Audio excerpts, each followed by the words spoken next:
तो गाइज अब हम दूसरी टाइप की पजल को सॉल्व करते हैं।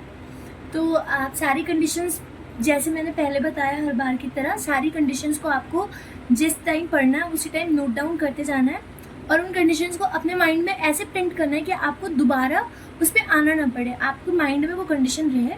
एंड ऑल्सो सेकेंड थिंग जो बहुत इंपॉर्टेंट है, आपको उस कंडीशन से रिलेटेड जितनी कंडीशन होंगी उन सबको क्लब करके ही चलना है, so that you can cut the cases and can make minimum number of cases.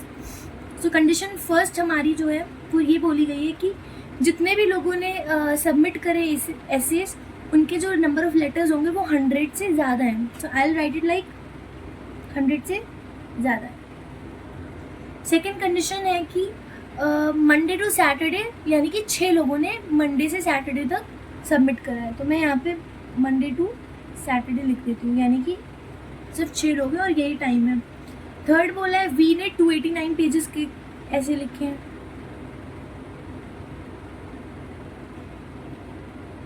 And we के बाद एट मोस्ट सिर्फ एक ही पर्सन हो सकता है, यानी कि वी के बाद या तो कोई नहीं होगा या तो फिर एक इंसान हो सकता है. एट मोस्ट का ये मतलब होता है. एंड एटलीस्ट का मतलब होता है कि एटलीस्ट 1 अगर बोला गया, यानी कि वी के बाद एक होना चाहिए या तो एक से ज़्यादा, 0 नहीं हो सकता है. ये होता है एटलीस्ट एंड एटमोस्ट का डिफरेंस. देन नेक्स्ट कंडीशन है कि वी ने जितने लेटर्स लिखे and the one who wrote on Tuesday, उनके बीच में डिफरेंस है 121 का.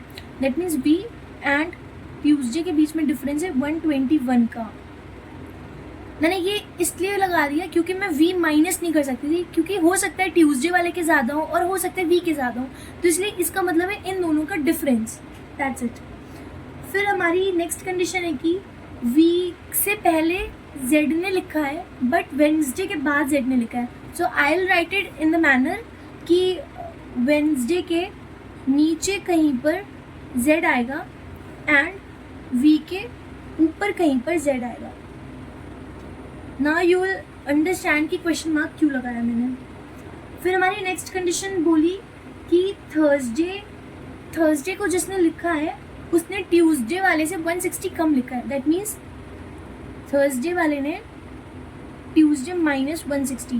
यहाँ पे मैंने 160 माइनस ट्यूसडे नहीं करा क्योंकि उन्होंने साफ बोला है कि ट्यूसडे वाले से 160 कम लिखा है. फिर 396, जिसने 396 नंबर ऑफ लेटर्स लिखे हैं उसके बाद यू ने लिखा है. दैट मीन्स उसके बाद कहीं पर यू आ जाएगा. देन फ्राइडे से पहले यू ने लिखा है, तो मैं इसको इसी में क्लब कर सकती हूँ कि फ्राइडे से पहले यू ने लिखा है.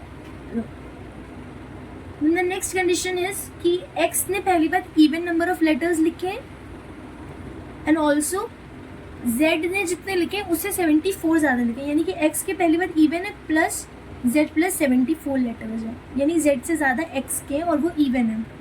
और जेड ने ना तो 322 लिखे हैं और ना ही 176 लिखे हैं, तो मैं ऐसे कट कर देती हूँ. अब लास्ट कंडीशन इज कि वाई और सैटरडे, वाई ने जितने लिखे और सैटरडे को जिसने जितने लिखे उन दोनों के बीच का डिफरेंस ऑड नहीं है. दैट मीन्स वो इवन है. तो मैं यहाँ पे लिख ले रही हूँ वाई एंड सैटरडे के बीच का डिफरेंस जो होगा वो इवन होगा. अब हमें कंडीशंस एक के बाद एक रखना है. तो सबसे पहला मैं यहाँ पे मंडे टू सैटरडे लिख लेती हूँ.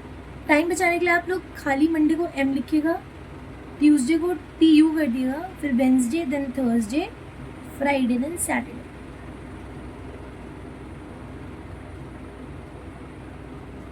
अब फिर से मुझे ना 2 केसेस बहुत आसानी से दिख गए. कैसे?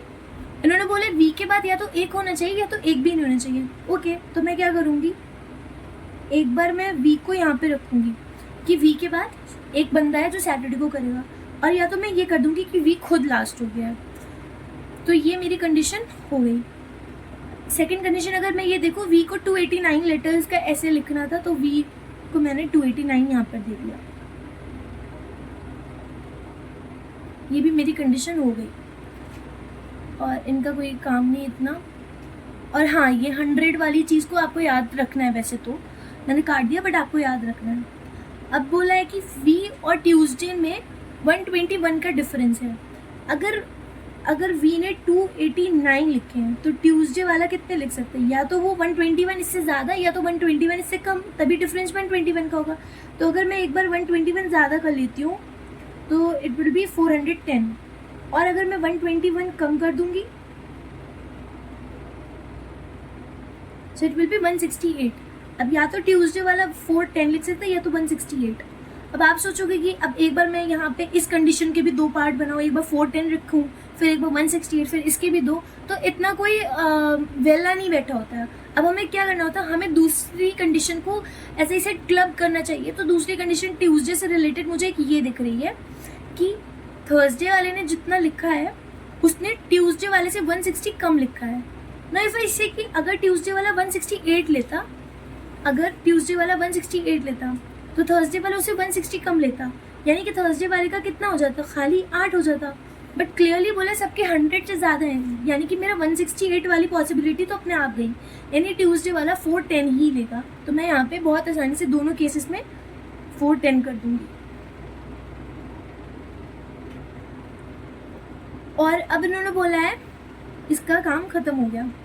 अब इन्होंने बोला थर्सडे वाला इससे 160 कम लेगा, तो मैं थर्सडे वाले को 410 माइनस 160 दे दूंगी, तो हमारा हो जाएगा 250। तो ये वाली कंडीशन भी मेरी हो गई। अब हमें सोचना है हम और कौन सी रख सकते हैं।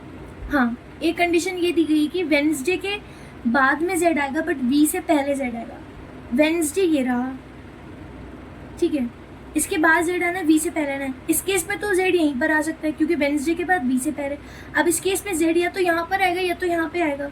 मैं यहाँ पे स्लैश लगा दी हूँ क्योंकि मुझे नहीं पता एग्जैक्ट जेड की क्या वैल्यू है, कहाँ पे आना है, तो मैंने ऐसे कर दिया।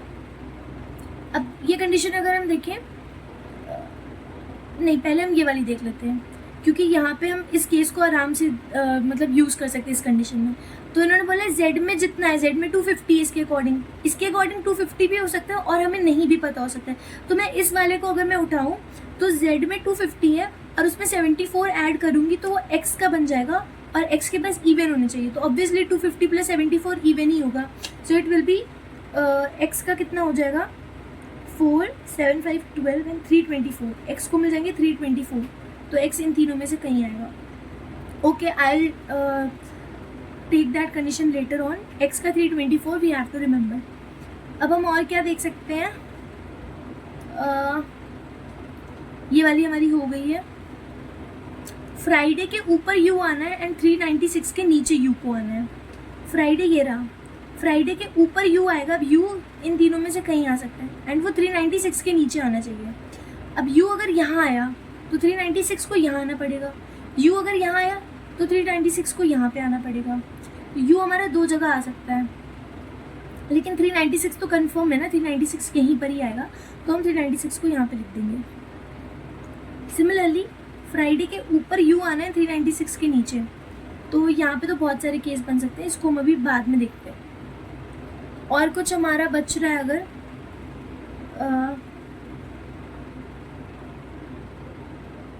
Let me check. z को 322 नहीं मिलना है, 176 नहीं मिल रहा है। x को 324 मिल रहा है, ठीक है, x को 324 मिल रहा है। x यहाँ पे इन दोनों में से कहीं आ सकता है x, और 396 फ्राइडे, और u कहाँ पर आएगा, u या तो यहाँ पे आएगा या तो फिर u यहाँ पर आएगा।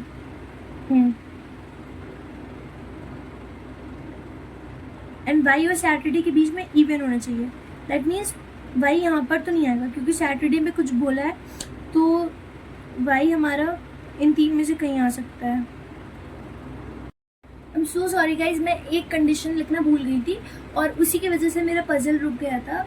दैट कंडीशन वॉज कि 445 के ऊपर जितने लोगों ने सबमिट करा है उसका ट्वाइस W के नीचे वाले लोगों ने करा है। तो मैं इसको ऐसे लिख दूंगी कि 445 के ऊपर अगर x लोग थे तो W के नीचे 2x लोग थे। अब मैं इस कंडीशन को बहुत आसानी से यहाँ पे पुट कर सकती हूँ। अगर मैं इस वाले केस को देखूँ तो 445 या तो यहाँ आएगा या तो यहाँ पर आएगा। अगर 445 यहाँ पे मैंने लिया सपोज, तो 445 के ऊपर कितने हो जाएंगे, 1 2 3 4 5, तो उसका टॉइस W के नीचे, तो वो तो 10 हो जाएगा 5 का टॉइस, तो इतना हो नहीं सकता, तो इसीलिए 445 एट एनी कॉस्ट यहाँ पे आएगा। अगर मैं ये केस उठाऊँ तो 445 के ऊपर जितने होंगे उसका ट्वाइस। 445 के ऊपर 0 हुआ, 0 को ट्वाइस 0, तो W के नीचे 0, तो W तो यहाँ पे आ नहीं सकता है, इसलिए यहाँ पे 445 नहीं आएगा। 445 अगर मैंने यहाँ लिया तो इसके ऊपर 2, तो W के नीचे 2 का ट्वाइस 4, 1 2 3 4 W यहाँ आएगा। और अगर 445 को मैंने यहाँ पे लिया तो इसके ऊपर 1 2 3 4 5, सिमिलरली 10 हो जाएगा 5 का ट्वाइस, तो वो आ नहीं सकता, यानी 445 यहाँ पर आएगा। अब 445 के ऊपर 2, तो W के नीचे 4, 1 2 3 4, तो W यहाँ पर आएगा। इसी तरह से W यहाँ पे आ जाएगा। ये हमारी कंडीशन हो गई। अब ये वाली कंडीशन मेरी हो गई। अब एक कंडीशन थी कि 396 के नीचे U आएगा ना फ्राइडे के ऊपर। अब 396 के नीचे U आना फ्राइडे के ऊपर, तो अब ये और ये इनके बीच में U के लिए बस एक यही जगह है, तो वो यहीं पे आएगा और कहीं नहीं आएगा। फिर X को 324 देना है, तो अब वो उसके लिए यही जगह बची, तो X यहाँ पे आ जाएगा 324 और ये हमारा Y हो जाएगा। और Y और सैटरडे के बीच में इवन नंबर का डिफरेंस होना चाहिए, तो Y 396 है एंड सैटरडे 324 है, तो अगर हम इनका डिफरेंस देखें तो वो भी इवन होगा। तो हमारी एक तरह से ये वाली कंडीशन, तो ये वाला केस हमारा सही हो गया। और मेंस में एज आई सेड ये एक ही केस वैलिड होता है, तो इसमें तो मुझे यही लग रहा है। अब अगर मैं इसको भी टेस्ट कर लूँ एक बार, तो 396 के नीचे U को आना है फ्राइडे के नीचे, तब 396 यहाँ नहीं आ सकता क्योंकि इसके नीचे फिर U फिर फ्राइडे नहीं आएगा, तो 396 यहाँ पर आएगा। और U कहाँ पर आएगा? फ्राइडे के ऊपर, यानी कि फ्राइडे के ऊपर U यहाँ इन दोनों में से कहीं पर आ सकता है U।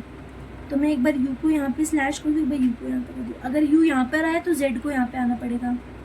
फिर अब हाँ, मेरा केस तो लो यहीं पे गलत हो गया। उन्होंने बोला कि सॉरी, अभी नहीं गलत हुआ अब मुझे ना ये केस गलत लग रहा है, उसके पीछे रीज़न है। पहले तो मुझे X को 324 देना है, उसके लिए यहाँ पे सिर्फ एक ही जगह बची 324, और वो मैंने दे दी X को। Z के लिए 2 प्लेस थी, एक कट गई, तो ऑब्वियसली Z यहाँ पर आएगा।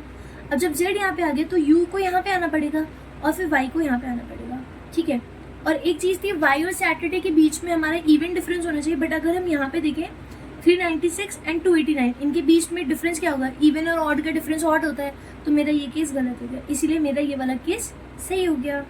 टा-डा! Thanks for watching, bye bye. Fifth के मैंने नीचे, अगर आप लोगों ने नोटिस किया तो क्वेश्चन मार्क लगाया है। तो क्वेश्चन मार्क सजेस्ट करता है कि फिफ्थ के जस्ट नीचे नहीं है, फिफ्थ के नीचे कोई से इवन फ्लोर पे हो सकता है, आइदर ऑन द फोर्थ और ऑन द सेकेंड फ्लोर, इसलिए क्वेश्चन मार्क लगाना ज़रूरी है। तो M रहता है और वो भी इवन पे, और M के जस्ट नीचे L है, B फ्लैट में है।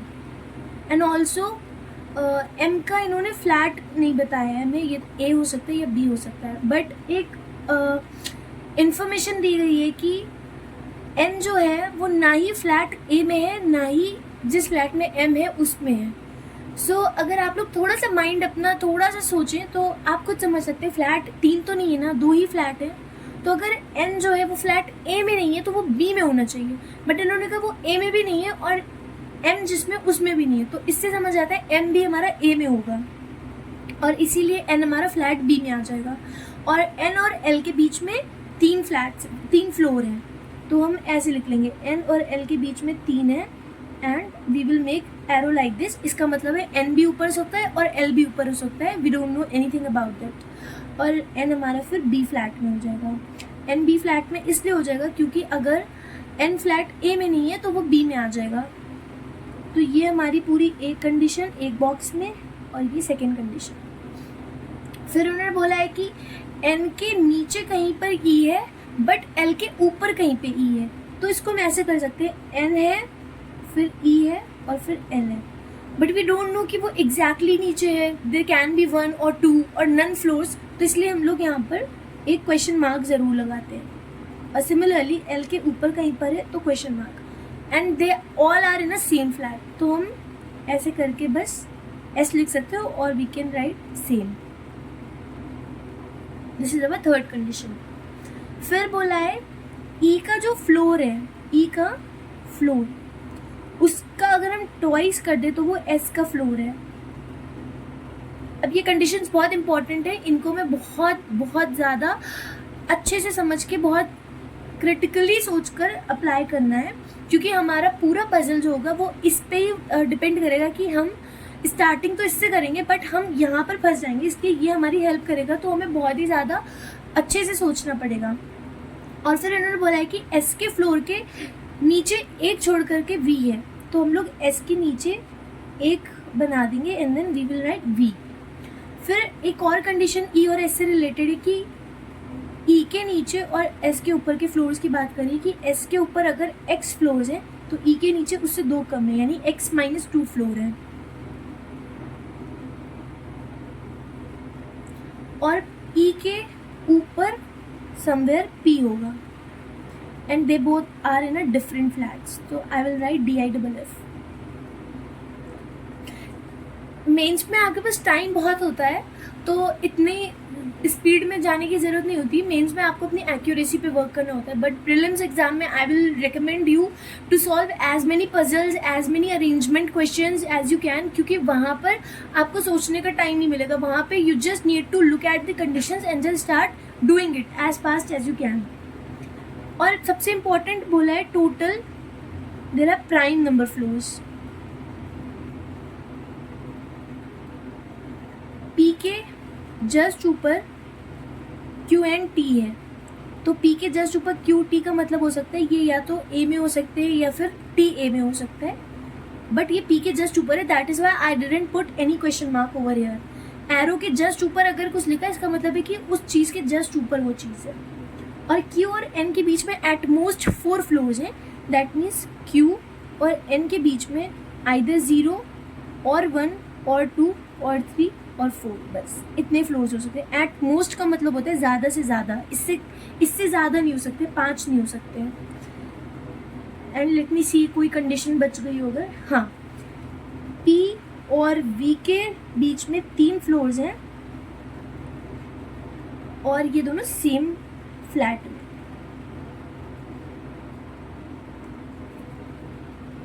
अब द क्वेश्चन अराइजेस कि हमें फ्लोर्स भी नहीं बताए टोटल कितने हैं, so how can we make a table जिसमें हम फ्लोर्स लिख सकें। तो आपको सबसे पहले ये ध्यान रखना है कि जो इन्फॉर्मेशन दी है, जो एज इट इज़ दी गई है, उस डेटा को आप पहले नोट डाउन कर लें। लाइक अगर आप देखें तो बोला है 5th के नीचे एम है इवन फ्लोर पे फ्लैट ए में, तो हम क्या कर सकते हैं, हमें नहीं पता कितने फ्लोर्स हैं।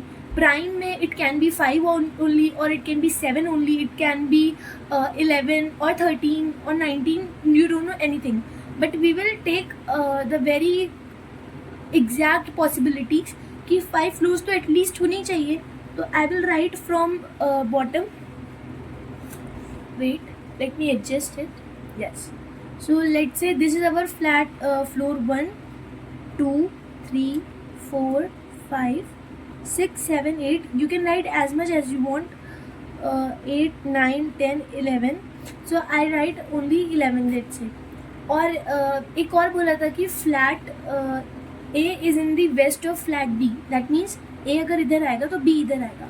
आई डोंट नो, हो सकता है फ्लोर्स और ऊपर चले जाए तो मैं A और B को यहाँ नहीं लिखूंगी ना यहाँ, बस you just need to keep it in your mind कि A इधर आएगा एंड B इधर आएगा। एज यू कैन सी मैंने 2 टेबल बनाई हैं, उसके पीछे एक रीज़न है कि 5th फ्लोर के नीचे इवन फ्लोर पे M है, तो we have to take 2 possibilities at any cost, क्योंकि 5th फ्लोर के नीचे इवन 2 फ्लोर्स होते हैं, या तो 2nd होता है या तो 4th होता है। तो एक बार हम M को 4th पे रखेंगे एंड सेकेंड पॉसिबिलिटी में हम M को 2nd पे रखेंगे। और M फ्लैट A में, तो flat A I said you left side पे होगा, सो आई विल राइट इस केस में M को 4th पे and in this case I will write M on 2nd floor.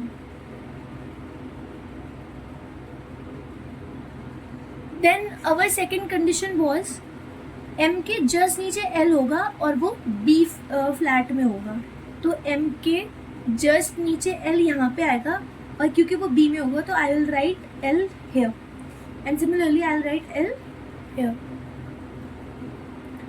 फिर L और N के बीच में 3 फ्लोर्स होंगे और N फ्लोर फ्लैट B में होगा।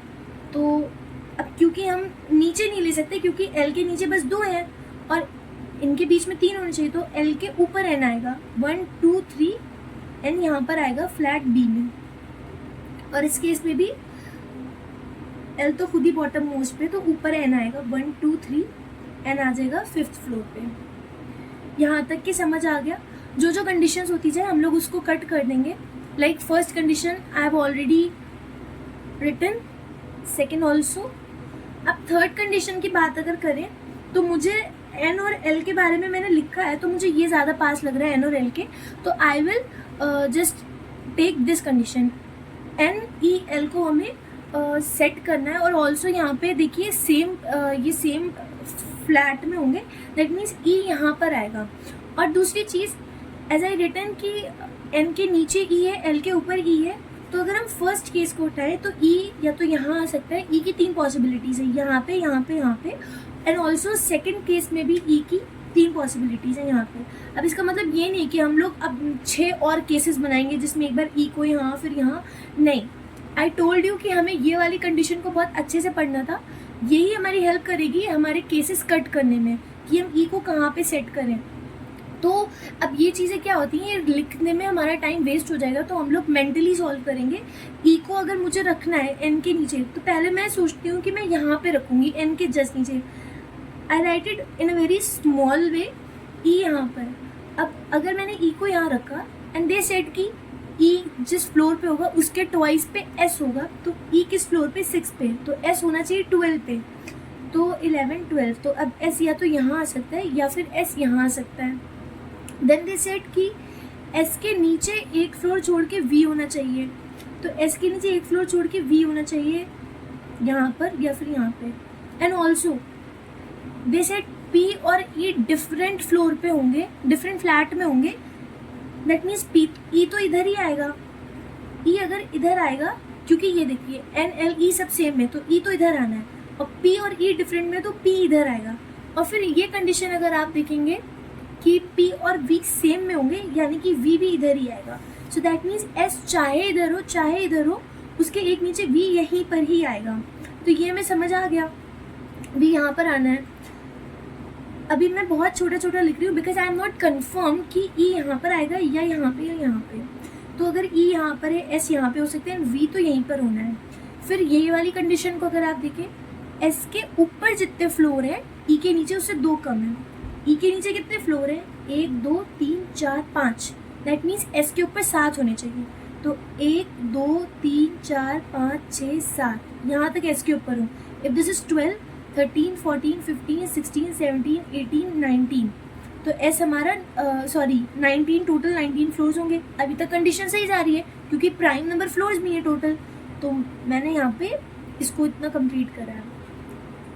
19 में मैंने इसलिए लगा दिया क्योंकि अब अगर ई नीचे जाएगा तो फ्लोर्स नीचे होते जाएंगे, इससे मैक्सिमम बस यही हो सकता है। अब मुझे देखना है कि ये केस मेरा सही है कि नहीं। तो अब मैं नेक्स्ट कंडीशन क्या देखती हूँ, अभी तक तो सब सही चल रहा है।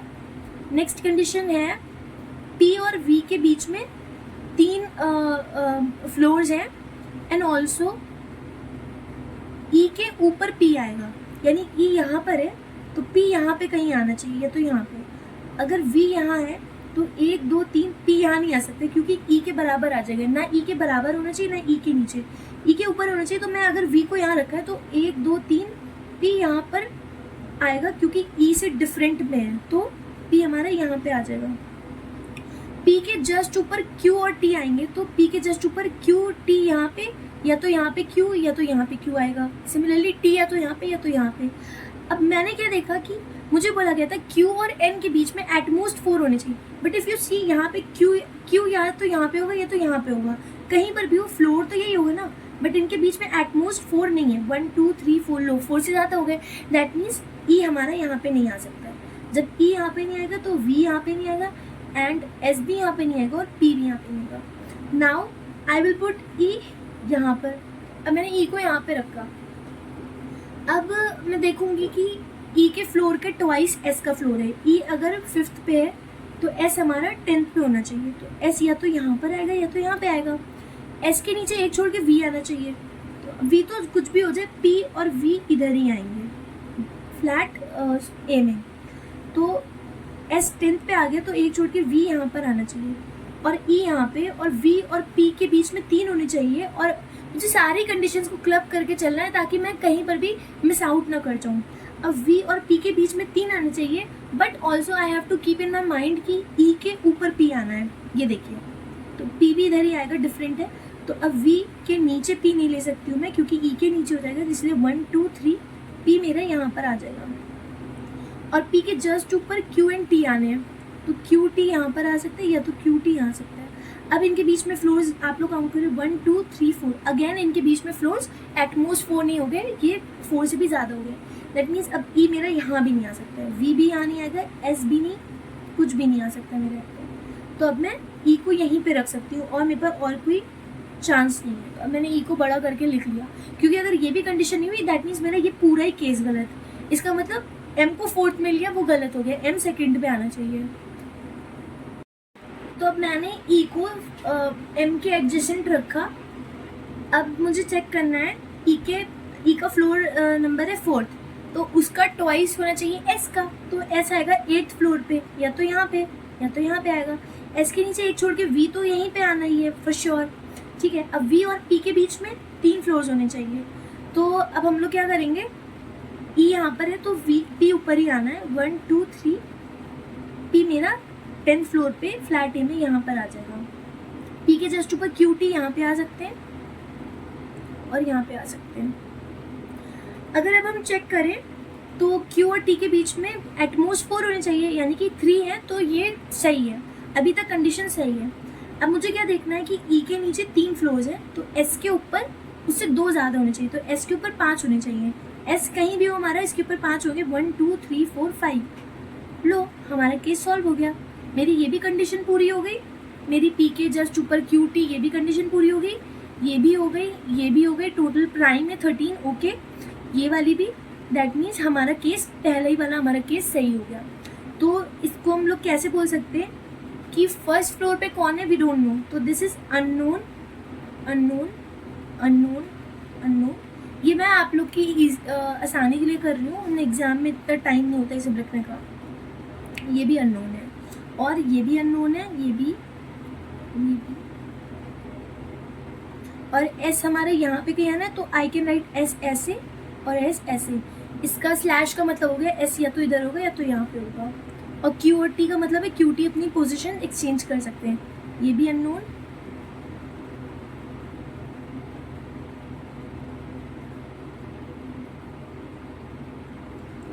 Thank you guys for watching this video. And also मैं आपको एक चीज़ बता दूं कि यू मस्ट बी थिंकिंग कि हमने ये वाली पॉसिबिलिटी क्यों नहीं चेक करी एम को 2nd फ्लोर पे रख के।